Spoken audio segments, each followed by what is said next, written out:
Morning વિદ્યાર્થી મિત્રો, આજે આપણે ધોરણ 1માં કલરવ વિષય ભણીશું.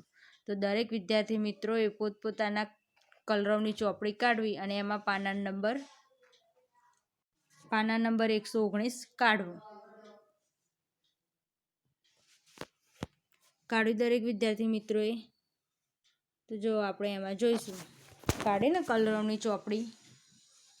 તો જો એમાં આપણે જોઈશું ટપકા જોડો અને લખો. પ્રશ્ન 8, ટપકા જોડો અને લખો. તો અહીંયા આ ટપકા જોડી અને આપણે લખવાનું છે અને અહીંયા ટપકા જોડ્યા વગર લખવાનું. તો જુઓ, આ કયો મૂળાક્ષર છે?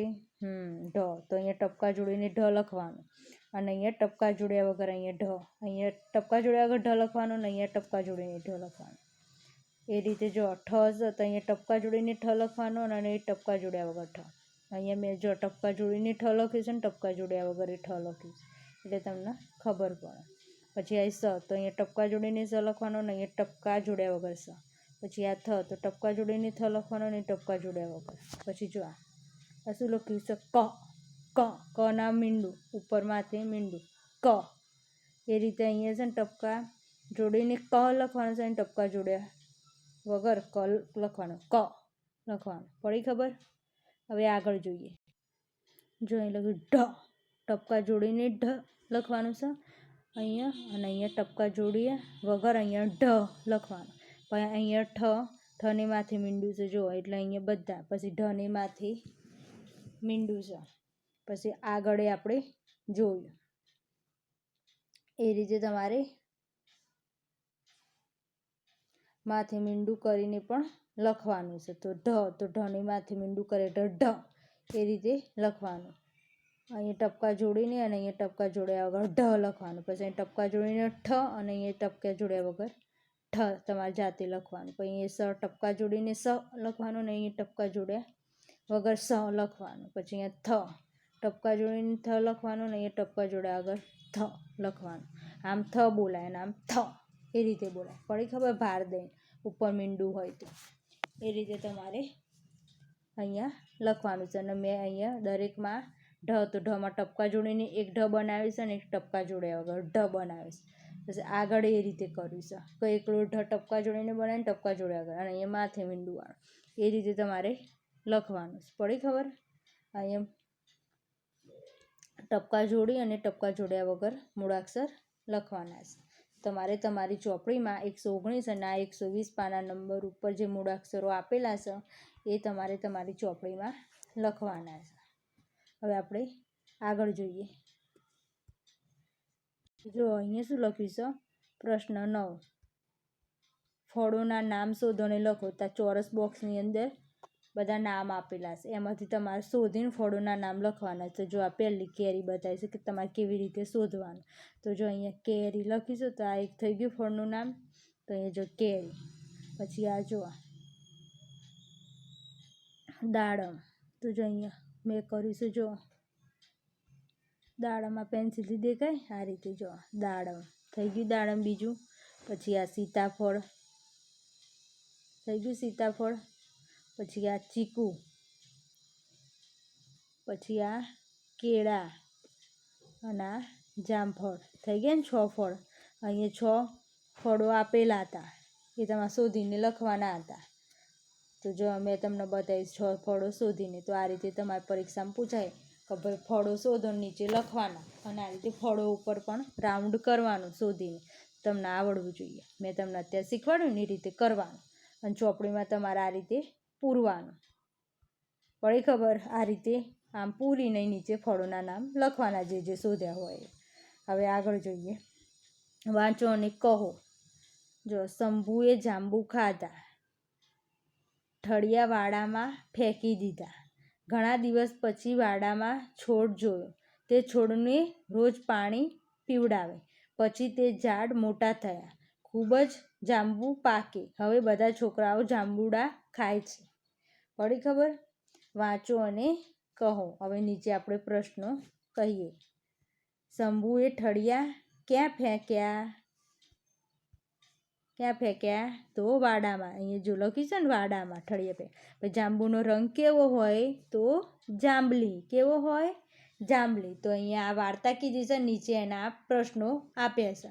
તો પ્રશ્નો આપણે એના જવાબ સાથે લખવાના. તો મેં તમને આ પ્રશ્નો એ કીધા અને સામે જવાબે કીધો એ ખરો ને અહીંયા લખ્યું છે, એટલે તમારે આ રીતે તૈયાર કરી દેવાનો પ્રશ્ન અને એનો જવાબ, અને આ પણ તમારે તૈયાર કરવાનું. એટલે પરીક્ષામાં પૂછાય તો આવડવું જોઈએ કે ભાઈ આ એક આવી વાર્તા, તેમાંથી ઘણા પ્રશ્નો પૂછાય. તો એવા કોઈ પ્રશ્નો પૂછાય તો તમને આવડવા જોઈએ. આ 2 પ્રશ્નો મેં તમને આપ્યા હતા, એ શીખવાડ્યા. એ રીતે તમારે આ પ્રશ્નો તૈયાર કરી દેવા.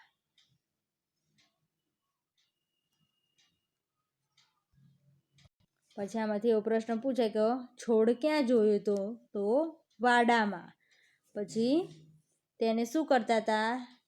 જોયો પછી પાણી પાતા હતા. એટલે છોડને નાનો જોયો એટલે તમને એવો પ્રશ્ન પૂછાય કે પછી રોજ છોડને શું પાતા હતા? તો પાણી. એવો પ્રશ્ન પૂછાય તો તમને આ તૈયાર કરેલું હોય, વાંચેલું હોય અને તમને યાદ હોય તો તમને પ્રશ્ન પૂછાય તો આવડે. પડી ખબર? તો આ રીતે તમારે આ પણ તમારી સ્વાધ્યાય પોથીમાં પૂરી દેવાનું. હવે આગળ જોઈએ. જો વિદ્યાર્થી મિત્રો, આપણે આ પ્રશ્ન 11 જોડકા જોડવાના છે. જોડો. તો અહીંયા જો આ બધા ફ્રૂટ આપ્યા છે અને ફ્રૂટના ઝાડ આપ્યા છે, તો ફ્રૂટને એના ઝાડ સાથે જોડવાનું. તો પહેલું ચિત્ર શાનું છે? કેળાનું. તો કેળાના ઝાડ સાથે જોડવાનું. તો આ કેળાનું ઝાડ આવ્યું, તો અહીંયા એને જોડવાનું. પછી આ શું છે? નાળિયેર. તો આ એના ઝાડ સાથે જોડવાનું, નાળિયેરીના ઝાડ સાથે. આ કેળાના ઝાડ સાથે. પછી આ સફરજનના ઝાડ સાથે. પછી આ દ્રાક્ષના વેલા સાથે. અને આ કેરીના ઝાડ સાથે. કેરીને એના ઝાડ સાથે જોડવાનું. પડી ખબર? કે ભાઈ કેળા, તો કેળાનું ઝાડ કેવું હોય? તો કેળાનું ઝાડ આવું હોય. પડી ખબર? મોટા મોટા પત્તા હોય. પછી એ રીતે નાળિયેર. તો નાળિયેરનું આ રીતે ઝાડ હોય. પછી સફરજનનું આ રીતે. પછી દ્રાક્ષનું વેલો હોય આ રીતે. અને આ કેરીનું ઝાડ. પડી ખબર?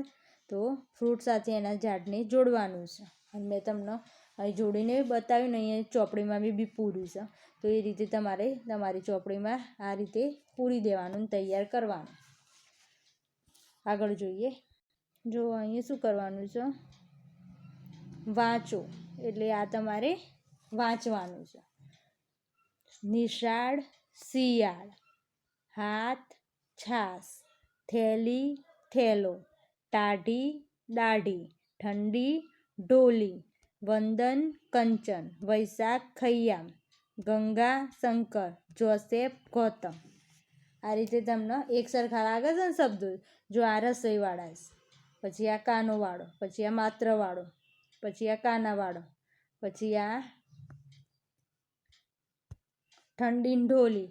થોડું સરખું લાગે છે ને શબ્દ? પછી આ વંદન ને કંચન, આ પાછા સરખા આયા મીંડાવાળા. પછી આ 2 માત્રવાળા. પછી આ ગંગાશંકર, ભગવાનનું માતાજીનું નામ ને ઉપર અહીં ગંગામય મીંડું ને શંકરમય મીંડું. જોસેફ ને ગૌતમ. એ રીતે સરખા લાગતા જોડે જોડે આપેલા પ્રશ્ન શબ્દો. તો તમારે આ રીતે બોલવાનું, વાંચવાના. પડી ખબર? હવે આગળ જોઈએ. હવે આ 12મો છે પ્રશ્ન લખો. તો અહીંયા આજે જે ઉપર વાક્યો લખ્યા હોય એની નીચે જે જગ્યા આપેલી ત્યાં એ જ વાક્ય લખવાનું. હવે હું તમને બતાવી દઉં. જો મને ભાભી ભાઈ ગમે છે. મને ભાભી ભાઈ ગમે છે. તો અહીંયા નીચે લખવાનું મને ભાભી ભાઈ ગમે છે. આ વાક્ય નીચે લખવાનું. એ રીતે જો મૌલી દૂધી કાપે છે. તો અહીં નીચે આનું વાક્ય લખવાનું, મૌલી દૂધી કાપે છે. પછી કૌશલ ગીતો ગાય છે. તો એની વાક્ય લખવાનું, કૌશલ ગીતો ગાય છે.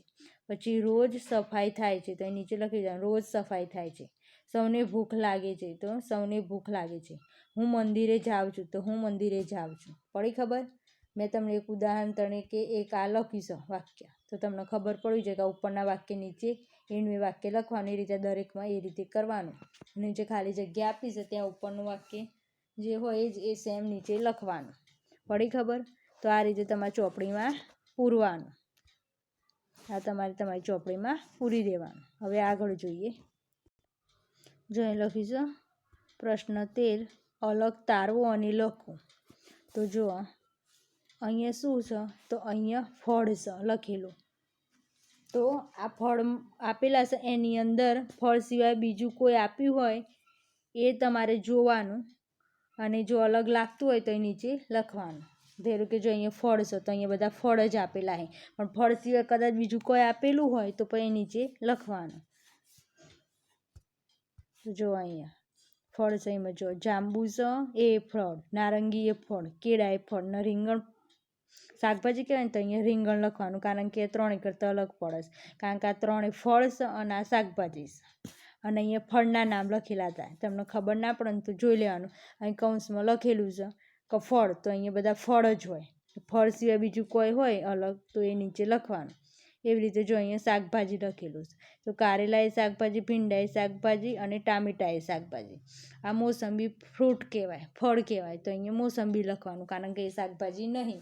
બાકીના 3 છે એ શાકભાજી છે અને 1 છે એ ફળ છે, તો અહીંયા ફળનું નામ લખવાનું. એવી રીતે જો અહીંયા ફૂલ છે તો ફૂલથી અલગ પડતું હોય એ નામ લખવાનું. તો જો અહીંયા કોબીજ અને દૂધી એ 2 શાકભાજી છે, અને આ જાસૂદ ને ગુલાબ 2 ફૂલ છે.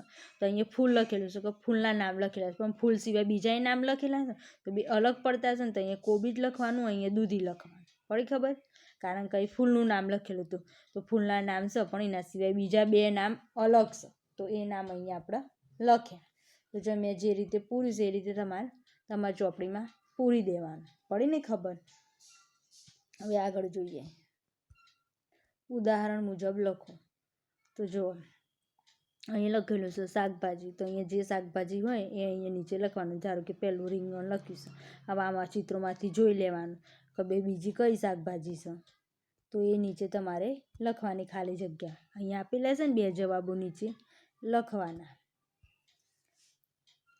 તો જો આ ભીંડા, તો અહીં ભીંડવા લખવાના, અને આ ટીંડોળા, તો અહીં ટીંડોળા. પછી જો અહીંયા ફળ છે તો અહીંયા જે ફળ હોય એના નામ નીચે લખવાના, ફળની નીચે. આ મોસંબી, પછી આ જાંબુ અને આ પપૈયું. પડી ખબર? એ રીતે લખવાનું. જો શાકભાજીના નામ કીધા હોય તો શાકભાજીના નામ લખવાના, ફળોના નામ કીધા હોય તો ફળોના.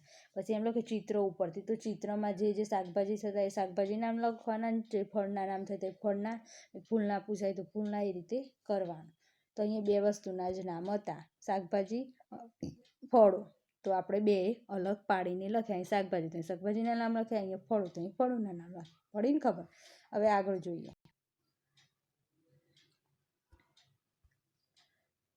જો વિદ્યાર્થી મિત્રો અહીંયા વાંચો, તો આપણે વાંચવાનું છે. ઝાડ ફળ આપે છે, પછી ઝાડ છાંયો આપે છે, ઝાડ પાન આપે છે, ઝાડ ફૂલ આપે છે, ઝાડ લાકડું આપે છે, અને ઝાડ વરસાદ આપે છે. બરાબર ને વાત? ઝાડ આપણને કેટલું બધું આપે છે, ફળ આપે, ફૂલ આપે, છાંયડો આપે, પાન આપે, લાકડું આપે અને વરસાદ. પડી ખબર? તો યાદ રાખવાનું કે ઝાડ, કોઈ પૂછે કે તમને ઝાડ શું શું આપે, તો યાદ રાખજો કે ઝાડ અમને ફળે આપે, ફૂલે આપે, પાન આપે, છાંયડો આપે, લાકડું આપે ને વરસાદ આપે. હવે આપણે આગળ જોઈએ. જો વિદ્યાર્થી મિત્રો, આપણો 15મો પ્રશ્ન છે, ચિત્રો જુઓ અને જવાબ આપો. તો આ મેળાનું ચિત્ર છે, તો અહીં નીચે છે ને આપણે ચિત્રો આયરું જોઈને પછી નીચેના પ્રશ્નોનો જવાબ આપવાનો છે. તો પહેલો પ્રશ્ન છે, આ શાનું ચિત્ર છે? તો મેળાનું લખ્યું છે ને મેં, મેળાનું. પછી ચિત્રમાં તમને સૌથી વધુ શું ગમે?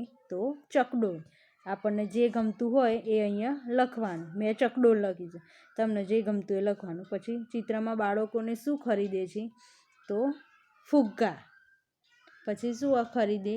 ફુગ્ગા એ ખરીદે. પછી રમકડા હોય તો રમકડા એ ખરીદે. પણ અહીંયા જો અહીંયા છોકરાઓ ફુગ્ગા ખરીદતા દેખાય છે, એટલે મેં અહીંયા ફુગ્ગા લખ્યા છે. પણ તમે જાઓ મેળામાં તો કેટલું બધું ખરીદે છે, રમકડા એ ખરીદો, ફુગ્ગા એ ખરીદો, નાસ્તો એ કરો ને એ રીતે. તો અહીંયા આપણને ચિત્રમાં ફુગ્ગા ખરીદતા બતાવે છે, એટલે મેં ફુગ્ગા લખ્યા છે. હવે આગળ જો, તમે મેળામાં ક્યારે ગયા હતા? તો તમે ક્યારે ગયા હતા? જ્યારે ગયા હોય ત્યારે લખવાનું. મેં લખીશ હું ઉનાળામાં ગઈ, તો તમે લખીશ તમે જ્યારે ગયા હોય ત્યારે તમારે લખવાનું. તમે મેળામાંથી શું ખરીદ્યું હતું? તો તમે જે ખરીદ્યું હોય મેળામાંથી લખવાનું. મેં રમકડા લખ્યા છે, તો તમારે તમે જે ખરીદ્યું એ લખવાનું, કારણ કે નાના બાળકો રમકડા લખે, એટલે મેં અહીંયા રમકડા ખરીદ્યા એમ લખીશું. તમારે પણ રમકડા ખરીદ્યા હોય તો રમકડા લખવાના. વળી ખબર જે ખરીદ્યું હોય એ નીચે લખવાનું. આ તમારા વિશેની વાત કરવામાં આવી છે આ બંને પ્રશ્નોમાં. તમે મેળામાં ક્યારે ગયા હતા અને તમે મેળામાંથી શું ખરીદ્યું, તમે જે કર્યું હોય એ લખવાનું. પડી ખબર? આ ચિત્રમાં તમને સૌથી વધુ શું ગમ્યું, તો તમને આ ચિત્રમાંથી સૌથી વધારે જે ગમ્યું હોય એ વિદ્યાર્થી મિત્રોએ એ લખવાનું. તો દરેક વિદ્યાર્થી મિત્રોએ આ પ્રશ્નો પોતાની નોટમાં લખવા એકવાર. પડી ખબર? હવે આગળ જોઈએ. જો વિદ્યાર્થી મિત્રો આપણો 16મો પ્રશ્ન જોઈએ. ચિત્રો જુઓ અને જવાબ આપો. તો જો આ ચિત્રો જોવાના, નીચે પ્રશ્નો છે એના જવાબ આપવાના. તો તમે દિવાળીમાં શું શું ખરીદ્યો છો?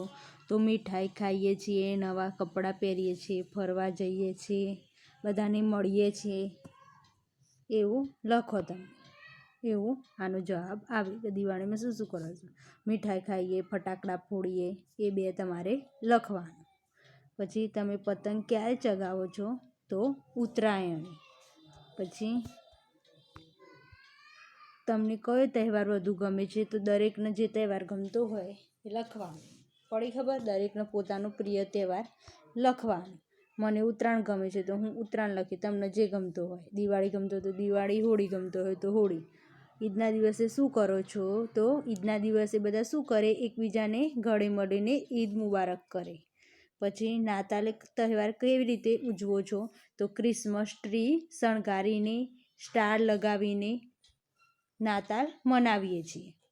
જો વિદ્યાર્થી મિત્રો, મેં અત્યારે તમને જે પ્રશ્નો પૂછ્યા છે એ મેં તમને જો અહીંયા લખ્યા છે પ્રશ્નોનો જવાબ બંને, એ તમે તમારી નોટમાં એકવાર આ લખી દેજો અને તૈયાર કરી દેજો. પરીક્ષામાં પૂછાશે, તમને આવડવા જોઈએ. જો તમે દિવાળીમાં શું શું કરો છો? તો નવા કપડાં પહેરીએ, ફટાકડા ફોડીએ, મીઠાઈ ખાઈએ. પછી તમે પતંગ ક્યારે ચગાવો છો? તો ઉત્તરાયણ પર. પછી તમને કયો તહેવાર વધુ ગમે? તો મને ઉત્તરાયણ ગમે તો મેં ઉત્તરાયણ લખું. તમને જે ગમતો, મેં ખાલી જગ્યા છોડી છે એટલે તમને જે તહેવાર ગમતો હોય લખવાનું. દિવાળી ગમે, ઉત્તરાયણ ગમે, હોળી ગમે, જે તહેવાર ગમે અહીંયા લખવાનું તમે. પછી ઈદના દિવસે શું કરો? તો એકબીજાને ગળે મળીને ઈદ મનાવીએ. પછી નાતાલનો તહેવાર કેવી રીતે ઉજવો છો? તો ક્રિસમસ ટ્રી શણગારી, સ્ટાર ઘરે લગાવી ને. પડી ખબર? તો આ રીતે તમારે તમારા પ્રશ્નો અને જવાબ બંને પોતાની નોટમાં એકવાર લખી અને તૈયાર કરી દેવા. હવે આગળના પ્રશ્નો જોઈએ.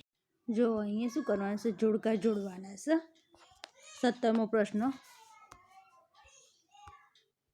જોડકા જોડો. તો અહીંયા જો તહેવારોના ચિત્રો આપે છે અને સામે પણ એ રીતે જ આપેલું છે કે કયા તહેવારે શું કરવું જોઈએ. એટલે તમારે એ રીતે ચિત્ર જોડવાનું છે કે કયા તહેવારનું કયું ચિત્ર છે. તો અહીંયા જો આ રક્ષાબંધનનો તહેવાર છે તો અહીંયા રાખડીનું ચિત્ર આપ્યું છે. તો રક્ષાબંધનના રાખડી બે જોડવાનું.